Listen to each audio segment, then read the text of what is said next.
Anies bilang angin nggak punya KTP, betul juga. Nggak ada yang salah, salahnya semua pabrik-pabrik sekitaran di Jakarta ini masih pakai pembangkit tenaga batubara. Batubara itu menghasilkan yang namanya polusi plus kendaraan. Karena uji emisi itu belum 100% dikerjain. Karena aku juga itu ikut-ikutan seminar-seminar yang masalah polusi itu. Kalau sekarang ini Jakarta lagi nggak terlalu berpolusi, itu bukan karena Jakarta lagi nggak ada polusinya, sebenarnya ada, cuma arah anginnya lagi nggak kesini. Jadi sebenarnya agak tipu-tipu. Tapi sebenarnya polusinya masih ada. Caranya sih sebenarnya pemerintah harus punya namanya enforcement.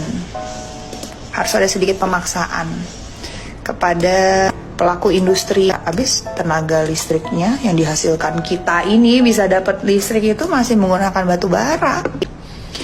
Ya pemerintah harus bisa mengganti teknologi itu. Saya akan sampaikan soal angin ya kemarin. Teman-teman pernah dengar berita Singapura seluruh wilayahnya tertutup asap karena kebakaran hutan. Berarti di dalam Singapura ada hutan yang terbakar ya? Iya. Kalau ada orang tidak mau menerima argumen soal angin, berarti kita harus mengatakan di dalam Singapura ada kebakaran hutan sehingga seluruh Singapura tertutup asap. Mau nggak kita terima argumen itu? Masuk akal tidak? Nah, masuk akal. Di Singapura sudah tidak ada hutan dan tidak ada kebakaran. Kok bisa seluruh Singapura tertutup asap? Karena ada tempat lain yang kebakaran hutan. Terus asapnya kemana? Terbawa oleh angin sehingga sampai ke, mau bilang lagi, jangan salahkan angin. Jangan pernah merendahkan akal sehat dan data. Hentikan dulu sebentar, berhenti, stop, klik stop. Saya tunjukkan cara bacanya. Nih, kita pakai ilmu pengetahuan sama-sama, Jangan pakai imajinasi, Jangan pakai fiksi. Anda lihat kiri bawah. Kiri bawah itu tanggal jam, real time. Kemudian di sini adalah peta Jawa termasuk Semarang. Ketika warnanya merah artinya polusinya tinggi. Ketika bening itu artinya bersih, tidak ada polusi. Pada saat ini Jakarta kelihatan bening, tapi kota-kota di timur kelihatan merah. Sekarang foto satelit ini tiap jam dilakukan terus-menerus sampai tergambar pergerakannya. Silahkan Anda lihat di mana sumber warna merahnya dan di mana yang nanti akan menjadi tertutup itu. Coba dinyalakan. Mari kita pakai ilmu. Nah, ini lihat. Ada masa Jakarta merah, ada masa Jakarta bening. Ada masa Semarang merah, ada masa Semarang bening. Sumbernya dari mana tuh? Titik-titiknya itu. Titik-titiknya adalah pembangkit listrik tenaga uap yang menggunakan batu bara yang asapnya keluar ke atas. Dari beberapa titik saja itu. Itulah yang bergerak. Yang menggerakkan siapa? Yang menggerakkan jin. Yang menggerakkan siapa? Jadi kalau mau sih ada orang yang bilang jangan cerita soal angin, maka dia tidak menghormati ilmu pengetahuan. Kesempatan menjadi karya, menerjemahkan gagasan jadi karya, mewujudkan yang semula impian jadi kenyataan. Itu sifat entrepreneurship. Pesantren ini hanya jadi impian kalau yang memiliki gagasan tidak punya entrepreneurship. Saya pengen bikin pesantren, ingin mimpi. Tapi kalau ada entrepreneurship, maka yang disebut mimpi itu dia wujudkan. Langkahnya macam-macam.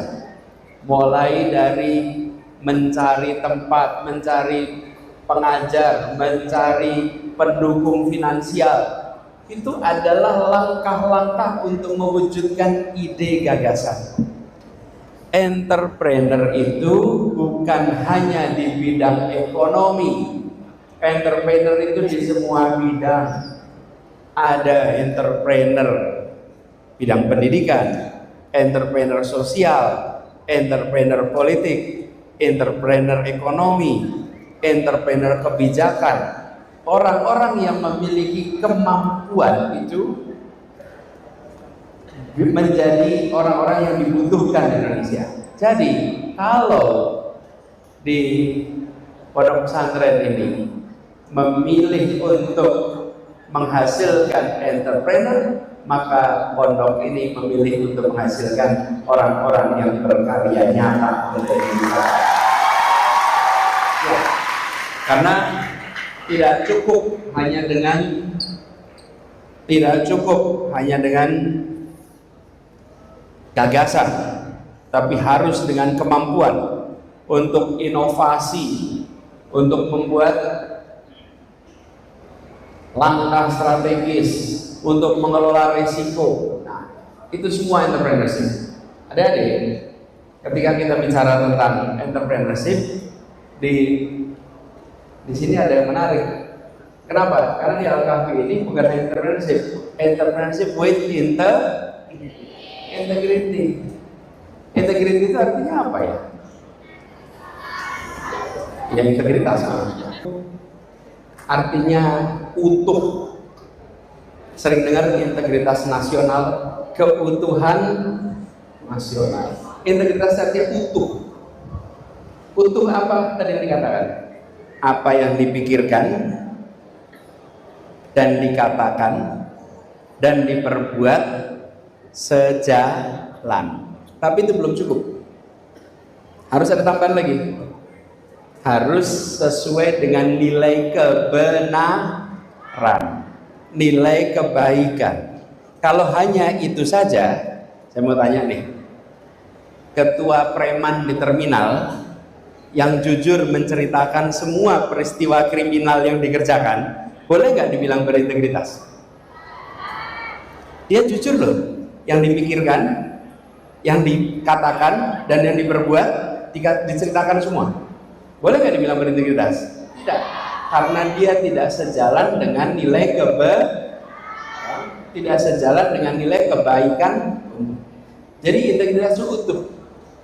Nah, kalau soal terkait entrepreneurship, maka orang-orang yang memiliki kemampuan untuk menerjemahkan ide, gagasan, mimpi jadi kenyataan yang menggunakan etika, menggunakan nilai sebagai dasar dalam bertindak.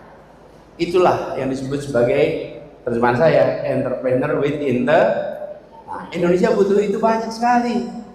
Kalau hanya berintegritas tapi tidak memiliki entrepreneurship, maka dia akan menyampaikan rencana saja. Yang memiliki entrepreneurship tapi tidak punya integritas, semua akan dianggap halal.